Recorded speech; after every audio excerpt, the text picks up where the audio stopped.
Madame Sevik and all the delegation from Warsaw came here.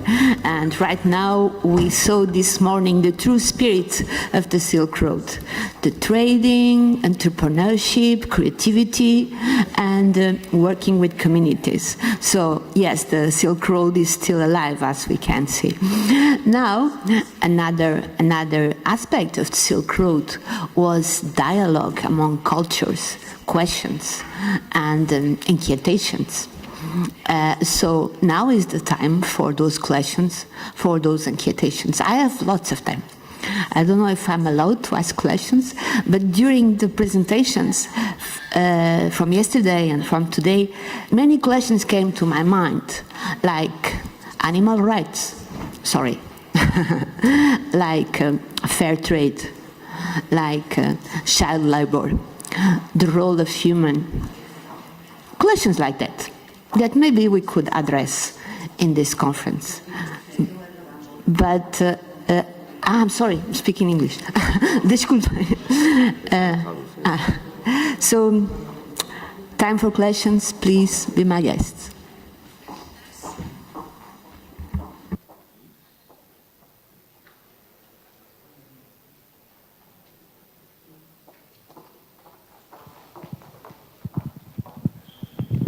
Bueno, la pregunta no sé si me la podrá contestar usted como portuguesa o más bien el profesor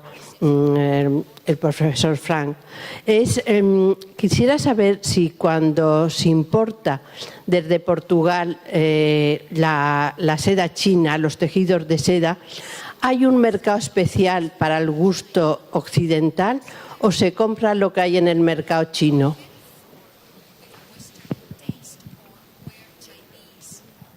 Vamos, pues, no soy especialista en la materia, como puede imaginar. En fin, por lo que yo sé, hay que tener en cuenta la influencia de los modelos chinos en Europa. Es decir, en el siglo XVIII, sobre todo, las chinos sedis se ponen de moda en Europa. Por tanto, los diseños orientalizantes tienen mucho impacto. Y estoy hablando sobre todo del siglo XVIII. Por tanto, la influencia es tremenda. No es que se creen al gusto occidental, sino que los occidentales sienten atracción por los diseños y los modelos orientales.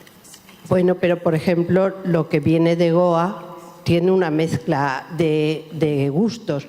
O en el campo de la cerámica, los chinos hacen una cerámica de exportación a la que, por cierto, llaman obra de bárbaros, porque está muy lejos de su gusto, muy refinado, muy poco, no tan abigarrado como lo que exportan aquí.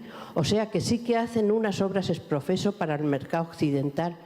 Y en este caso de la seda, no sé. Sí, verdad que en el caso de la cerámica, sobre todo en Portugal, hay este estilo indo-portugués. En el mobiliario también, que es una mezcla. Claro, con la globalización se mezclan las culturas y hay intercambios de un lado al otro. Y no sé por la seda, pero hay muchos trabajos de seda en el Museo de Castelo Branco que tiene motivos orientalizantes, al igual modo que hay otras, como se dice, colchas, manteles que de proveniencia de Asia, que tienen motivos portugueses, pues que había encomiendas, por seguro que había encomiendas, como en cerámica.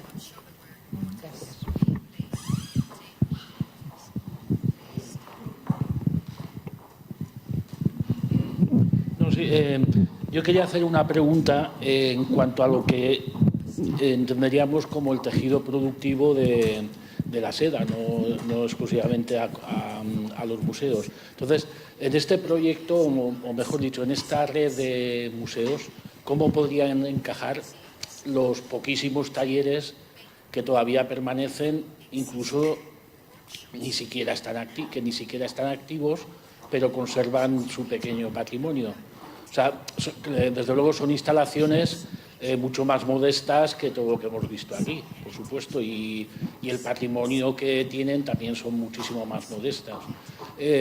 Yo la pregunta me ha venido un poco porque en esta última intervención de los museos de Turquía, sí que he visto un cierto interés en implicar al tejido productivo de la ciudad en el proyecto de los museos. Entonces, me gustaría saber si se tiene previsto esta posibilidad o si piensan que podría aportar algo a todo el proyecto este de los museos que los talleres estuvieran presentes en ese proyecto o se tuviesen en cuenta de alguna manera. Le voy a contestar como coordinador del Comité Científico del Museo de la Seda, subrayando que en las experiencias que hemos visto tanto ayer como hoy de otros museos, pesa mucho la acción sobre el territorio, que es la pregunta que usted elabora, y desde luego en el Museo de la Seda de Valencia una de las primeras cuestiones que planteamos era no solo actuar en la medida de lo posible respecto a otros negocios, fábricas históricas, talleres que pudieran haber en la ciudad, sino además en relación al patrimonio histórico de la ciudad. Es decir, hoy día creemos que un museo tiene que ser, y hay bastantes ejemplos, algo integrado como una pieza más dentro de una amplia región. Y estamos en un proceso lento de conexión. Por ejemplo, voy a poner algún ejemplo, con instituciones que dentro de la ciudad pueden colaborar con nosotros. Por ejemplo, los fondos litúrgicos del arzobispado, los fondos litúrgicos de la catedral, es un tema importante colaborar museo-catedral. La colaboración que establecemos con algunos artesanos que se han acercado cuando hemos reivindicado el tema de los tintoreros de seda. Hemos tenido contactos con algunos de estos tintoreros. Tenga usted en cuenta además que el Colegio del Arte Mayor de la Seda de Valencia es una confederación de empresarios y sederos, unos 70 personas colegiadas, detrás de las cuales se esconde el tejido productivo, es decir, tiendas de indumentaria, fábricas de seda. Esa conexión existe. La gran dificultad que tenemos nosotros es, por ejemplo, el espacio. Porque cuando vemos estas actividades en otros museos, ahí hay una gran disponibilidad de espacio y una gran cantidad de personal que está actuando fuera del museo. Entonces, como nosotros estamos empezando, pues vamos paso a paso, pero siempre teniendo esa imagen de conectar no solo con la lonja de la seda, sino de conectar con museos como este, que es vecino. Hay ciudades que tienen barrios de museos, como Ámsterdam, como Berlín, tienen barrios de museos. Nosotros eso lo queremos potenciar también. Y la acción sobre negocios concretos, una de las formas más interesantes que procuramos llevar a cabo es la conexión con el mundo de la indumentaria vinculada a las fallas. Porque es una explosión de fiesta lo que hay aquí en esta ciudad y en el territorio, en toda la Comunidad Valenciana, y eso es un buen momento para que nuestro museo, en una de sus vertientes, que es la vertiente de museo de indumentaria, pueda conectar con negocios y con actividades. Claro que lo tenemos pensado, es el futuro. Yo al principio en la inauguración del Congreso dije que hay que trabajar en equipo, porque el futuro tiene que ser en equipo. Cuando me refería a eso, me refería a que hay que trabajar en equipo con otros museos.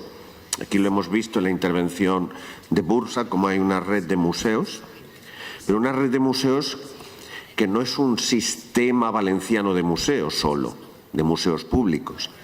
Teniendo en cuenta que somos un museo privado, el Museo de la Seda de Valencia, nuestra idea es unirnos, estamos en estos instantes en un museo público vecino, unirnos, hacer actividades conjuntas, desarrollar conexiones. Tenemos que conectar con todo el territorio, con todas las instituciones y sobre todo con ese tejido productivo que aquí aún hay, porque aquí aún se sigue produciendo seda. Y se sigue produciendo en fábricas históricas, en negocios, talleres tradicionales, todo eso hay que conseguirlo. Y cuando hablamos de seda no solo hablamos de tejidos, hablamos de una gran cantidad de negocios dedicados a la pasamanería, dedicados a las llamadas artes menores, que son menores porque es una cuestión de prestigio entre gremios, pero son mayores porque son muy importantes también en la historia de la seda. Entonces, eso lo tenemos que tener muy presente, igual que conectar con otros museos de la seda. Y más allá le diría, hay una cosa que, y yo me permito el lujo de que me ha llamado mucho la atención, que es que hemos visto varios museos de la seda, varios ya llevamos, que conectan con el arte contemporáneo, que eso me parece un tema muy interesante. Arte contemporáneo, artistas que trabajan con la seda o con los textiles y que hacen instalaciones como si estuviéramos hablando de que somos un museo de arte, porque lo somos. Somos un museo de arte. Antes había una pregunta de ¿los textiles son arte? En la intervención que hemos visto, que me ha parecido, ambas intervenciones me han parecido espectaculares, pero me ha llamado mucho la atención unir eso, porque podemos trabajar con el Museo de Bellas Artes, podemos trabajar como si fuéramos un museo de arte contemporáneo, y eso pasa por abrir nuestra mente. Claro que es un arte, pero no un arte medieval, un arte perdido. Conectaremos, yo creo que la intervención de ayer sobre el Museo de la Ciencia que esconde en realidad la estación sericícola de Murcia me parece muy interesante. Somos también futuro, pero todo eso necesitamos tiempo para trabajarlo porque somos un equipo todavía reducido y sobre todo porque la iniciativa privada, tenga usted en cuenta que no recibe subvenciones anuales automáticas con las que uno puede hacer muchas cosas, sino que nuestro museo es autosostenible por más de 40.000 visitantes al año, por una campaña enorme que se está haciendo de trabajo en eso. Es decir, que no tenemos grandes subvenciones públicas automáticas. Y aquí esto quiero subrayarlo. Exige otra forma de plantear las cosas. Ir, como dicen en Italia, piano, piano, poco a poco, para conseguirlo. Pues me alegro de que sí que sea así, porque ya nos pondremos en contacto y yo la verdad es que hasta ahora tampoco me he podido dedicar a esto, porque yo en estos años he tenido que trabajar más el tema de mantener el taller en su sitio, porque había un proyecto urbanístico que lo derribaba, o sea, sencillamente iba a una plaza en ese lugar. Y entonces ahora ya he conseguido el compromiso del ayuntamiento hace un mes de que ese taller ya no se va a tirar y que se va a mantener y proteger de alguna manera. Y entonces, claro, a mí eso ahora me plantea otro problema casi mayor. ¿Qué hacer con ese taller? Primero, no perder la tecnología, no perder el archivo textil, que es un taller también. Y sobre todo el contenido, claro. Y luego ya se verá, pero antes de deshacerse de nada, no, vamos. Llame a quien haga falta que vayamos para que se conserve ese patrimonio. 25 años, digamos, conservándolo y sobre todo que evitar que se derribara el edificio, porque ha habido momentos que ha habido un peligro inminente. Pero ahora ese problema lo he solucionado parcialmente, pero el problema es qué hago con ese patrimonio. Nosotros le informaremos, le asesoramos en lo que necesite, pero por favor no se deshaga de eso. Eso está seguro. Porque el problema que hay es que, así como para los documentos escritos antiguos, hay una mentalidad social generalizada de, en cierta medida, proteger o... Para los textiles antiguos no hay una actitud de preservación.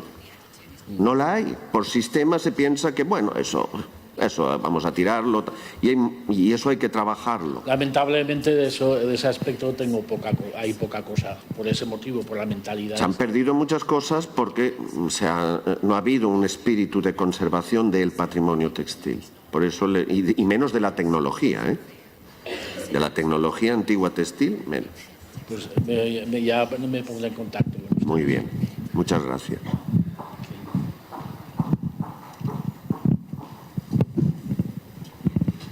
Hola, buenos días. Es una pregunta, dos preguntas, quizá demasiado concretas para el señor de Bursa. ¿Se siguen fabricando telas de seda en Bursa, pero telas no como muestra de museo, sino telas para vender? Quiero decir, ¿se fabrica tejidos? ¿Hay industrias que fabrican telas para vender? ¿O solo queda testimonial en los museos?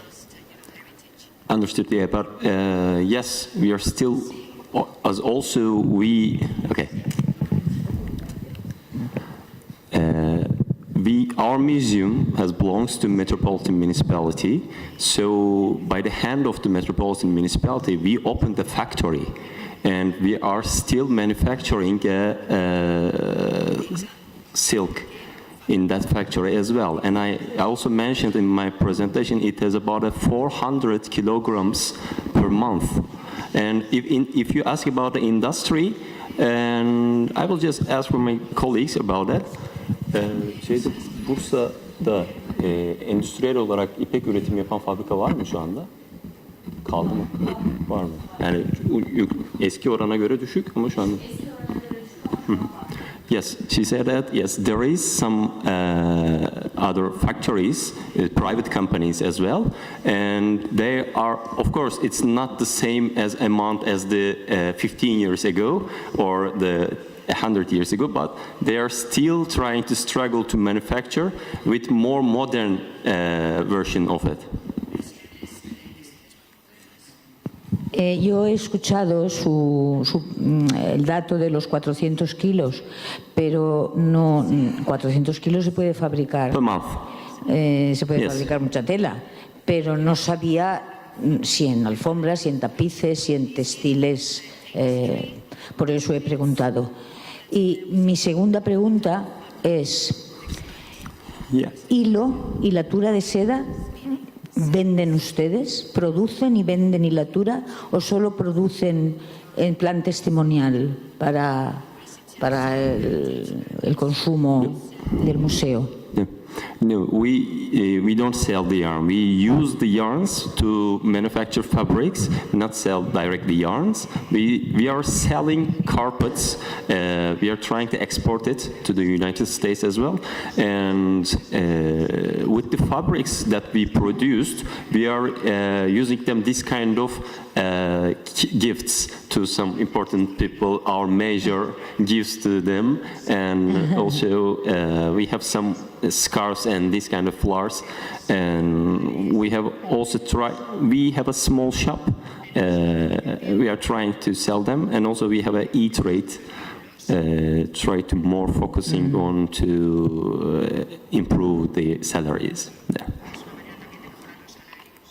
Sí. Muchas gracias. Thank you so much. Buenos días. Mi pregunta es para Germán. Yo pertenezco al Colegio de la Seda de Valencia y mi pregunta es: si nosotros no tenemos mucho espacio para hacer talleres, ¿crees que sería posible que nosotros fuéramos a las escuelas, nosotros fuéramos a las asociaciones, impartiéramos allí nuestros talleres, en lugar de que ellos vengan a nosotros y nosotros a ellos? Lo hemos visto en otros museos, el museo fuera del museo, ¿no? La proyección. Lo que ocurre es que para eso necesitamos profesionales formados, porque claro, por ejemplo, hablamos de que hay una asociación valenciana de educadores en museos que están especializándose con unos estudios y un posgrado a cómo se trabaja con escolares en estos temas. Me explico. Yo creo que enseñar a cultivar gusanos de seda no es un problema de que se necesite mucha especialización para hacerlo. Puede hacerse en el sentido de que profesionales técnicos, personas que conozcan la técnica, lo pueden hacer. Pero otra cosa muy distinta es a qué grupos de edad y cómo se inserta esto dentro del itinerario escolar para ponerlo a la misma altura que puede tener una actividad que se hacía antes, que se llamaban prácticas externas. El gran problema que hay, por ejemplo, ahora en las escuelas es la dificultad que tienen para hacer viajes, para sacar a los niños. Hay unas enormes dificultades y una falta de financiación. El ir a las escuelas supone integrarse dentro de un currículum, de unas actividades prácticas o crear unas prácticas externas. Pero eso nos exigiría disponer de un cuerpo, de un colectivo, porque la demanda aumentaría muchísimo. Nada más que se sepa que un centro docente ha quedado satisfecho de una visita, se nos multiplicarían las visitas. No sé si me explico. Entonces, Sí, hay los pasos que no se me dan... refiero solamente a nivel de colegios, sino también a nivel de asociaciones. Yo el año pasado tuve la ocasión de participar con una fundación y trabajé con mujeres en riesgo de exclusión social, con prostitución. Hicimos, un tallercito muy simple, pero a mi manera y como yo pude, les expliqué un poco la historia de la seda, la historia del barrio, y hicimos unas pequeñas, les enseñé diferentes tipos de seda en tela, y luego principalmente el taller consistía en hacer unos monederos, en fin, una serie de artículos. Me refiero a ese tipo de taller más directo, pequeño, que quizá no requiera, de momento, lo otro fenomenal con el tiempo y cuando encontremos a las personas adecuadas, pero ese tipo de taller chiquitín. Yo voy a aprovechar para pasarle también el tema a la presidenta de INSEA, porque lo que estamos hablando significa que reconozcamos todos ya que el apartado educacional de los museos, en mi opinión, es el más importante. Pero ella, como experta y profesional de esta temática, a mí me gustaría también que nos comentara qué le han parecido las intervenciones desde esa perspectiva, para valorar cuál es su imagen, ¿no? Porque aquí estamos comparando unos museos con otros. La palabra clave aquí es comparación. Entonces, me gustaría que ella también comentara su pregunta. Muchas gracias, Germán. Muchas gracias por la pregunta también, que es muy importante, sobre todo el papel de la educación no formal.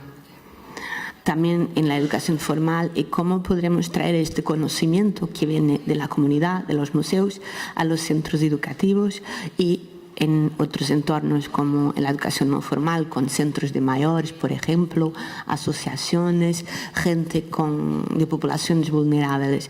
Y lo que estamos viendo desde INSEA es que hay muchos proyectos, a veces en bases de voluntariado, otras veces financiados por los gobiernos, otras veces financiados por fundaciones.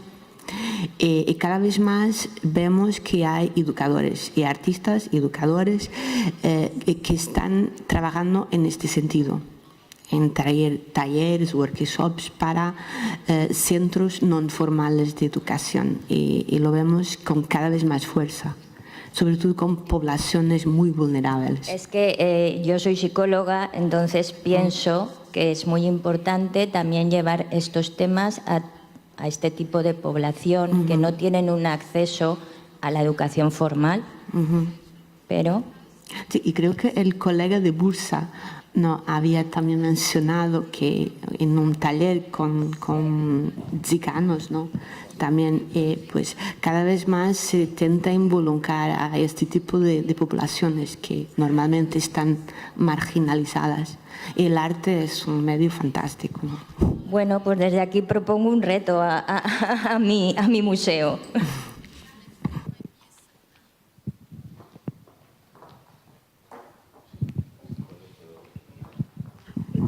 Yo quería comentar también, perdón. Thank you so much for the interesting presentations.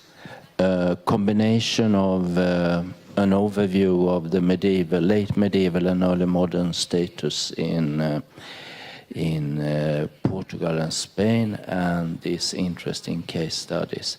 I have a particular question to Nina Kuprava, according to the oldest silk museum in this conference, I presume.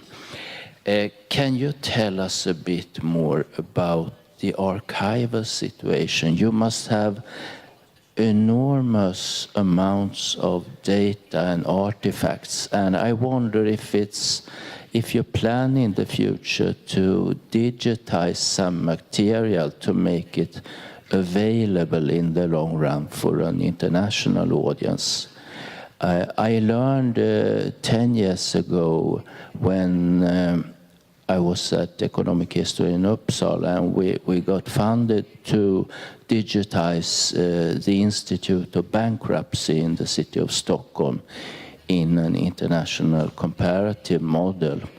And that was a kind of rebirth for a topic that very few had knowledge about. So it's a way I would like to see digitized silk collections connected perhaps in a platform in the future. But I can imagine that you might have a lot of interesting material. Can you tell us a bit about that? Thank you.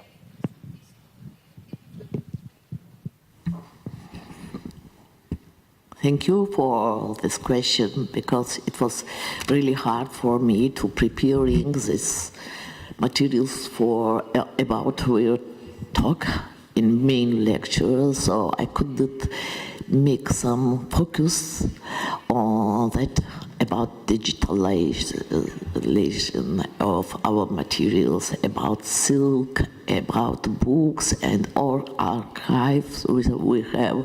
So it's really, I have to say that my young team, they're well educated and now focused on making good ways everything here. From old times, everything was done well in professional skills and high levels. So, but you know that in Soviet period it changed a lot, and they somehow that the museum and the library was used as a just only show case and nothing, and they do not work really as a museum. So when we came to the museum as a new team from 2007, we discovered that it's of course it's a museum, but it never worked as a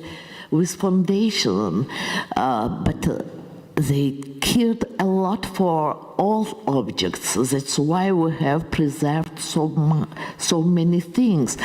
Of course, we are really gratitude for them who worked there, but it was really interesting, very fast to starting how to make conservation, how to make digital laser, how to keep all of this. It was our aim to make it in proper ways. So that, because I mentioned very fast that we worked with ICOM Georgia. A lot of specialists came in Georgia to give us that new knowledge, and the Ministry of Culture as well, he's starting, and we are chosen from that 6 museum, from main museum. I'm not mean that only silk museum.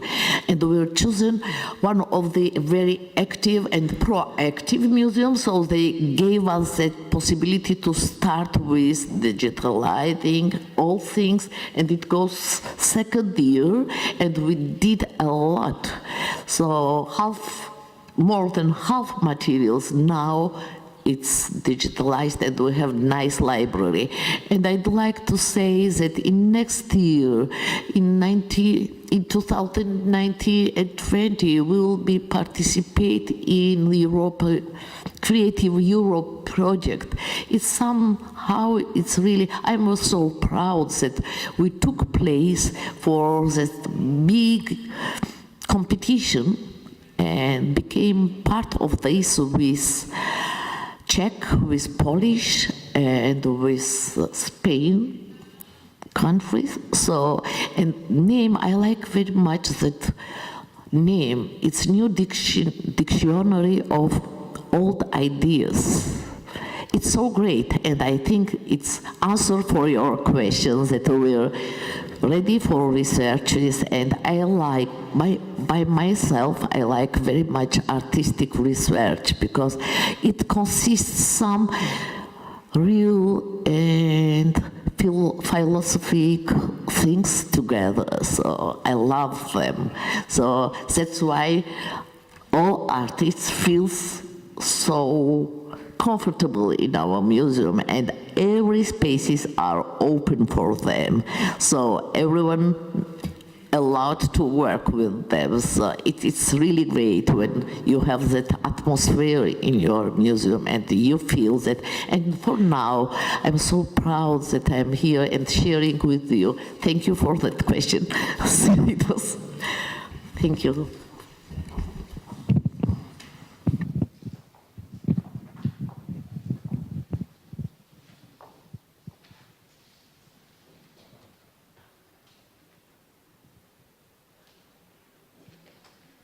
If we don't have, si no tenemos más preguntas, vamos a hacer una conclusión sumaria de este panel que me pareció estupendo, realmente estupendo.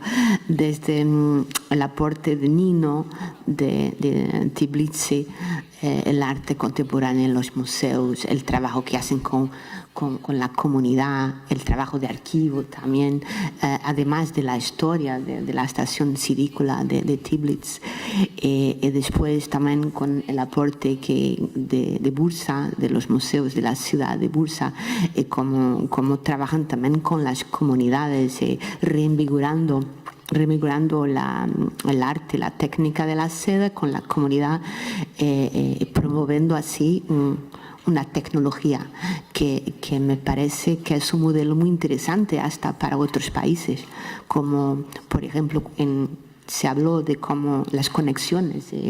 Germán hablaba de conectar, hay que conectarse con la comunidad, conectarse con los artesanos, con los talleres, con el archivo que hay en las catedrales, el archivo que hay un poco por todo lado. El museo no es un edificio único, el museo es el barrio, es la ciudad.